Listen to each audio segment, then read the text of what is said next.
আমরা মনে করি না যে ডক্টর মোহাম্মদ ইউনূস এই ব্যাপারে অবগত আছেন। আমার কাছে মনে হয় যে তার কাছে এই সংবাদটা এখন পর্যন্ত পৌঁছানো হয় নাই।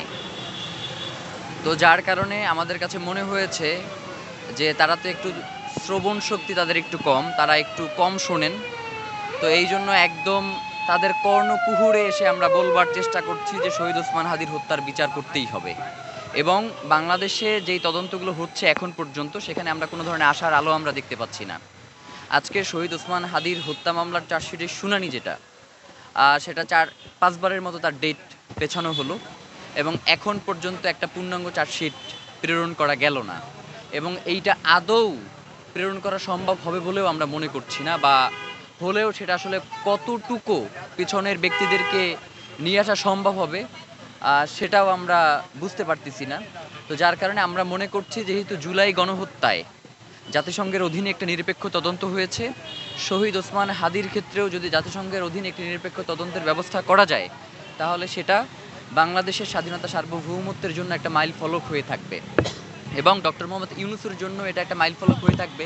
অন্তত শেষ সময়ে এসে উনি জনগণের একটা আশা আকাঙ্ক্ষা এবং তার যে একটা তীব্র বাসনা শহীদ ওসমান হাদির হত্যার বিচার নিশ্চিত করতে হবে, সেই ক্ষেত্রে তিনি একটা মাইল ফলক রেখে যেতে পারবেন বলে আমরা আশাবাদ রাখছি। এই জন্যই মূলত আজকে এখানে এসে বসা। এখন অনেকেই আমাদেরকে বলে যে এখানে ১৪৪ ধারা, ভাই আপনাদেরকে একটা কথা বলি, ভাই হত্যার পরে আসলে ১৪৪ ধারা কাজ করে না, ওখানে ২৮৮ ধারা হইলেও ওইগুলো আসলে কাউন্ট করবার কোনো বিষয় না।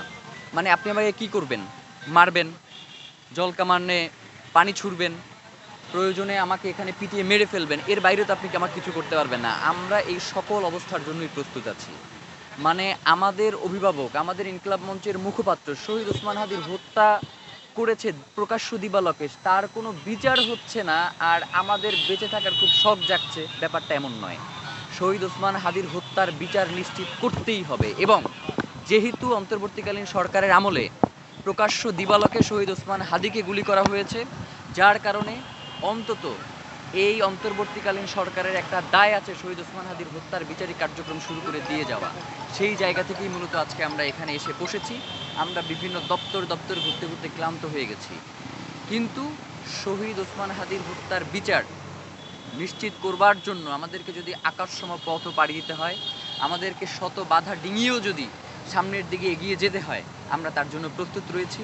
আমরা কোনো ধরনের ভয় ঢর হুমকি কোনো কিছুকেই আমরা পরোয়া করি না। আমরা শুধু জানি যে একমাত্র শহীদ ওসমান হাদির হত্যার বিচার নিশ্চিত করবার মধ্য দিয়ে আমাদের ইনসাফের যাত্রা শুরু হবে। জি, এটুকুই।